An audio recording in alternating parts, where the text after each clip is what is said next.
Hello everyone, मैं हूं पूजा और आप सबका स्वागत है मेरा एक नए मिनी ब्लॉग पे।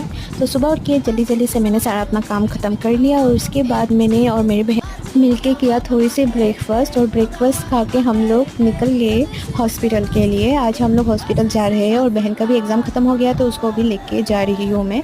और देखिए, बस पे चढ़ने से पहले उसको आइसक्रीम खाना था तो मैंने दिला दिया।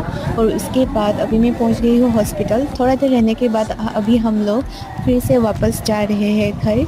और जैसे से एक बस मिला, वो भी इतना ज़्यादा भीड़ था, ऊपर से गर्मी, जैसे हम लोगों को 2 सीट मिला किस्मत से। और अभी हम लोग पहुंच चुके हैं और हम लोग रास्ते पे हैं, घर जा रहे हैं। इतनी गर्मी थी कि मेरा पूरा हालत ख़राब हो गया।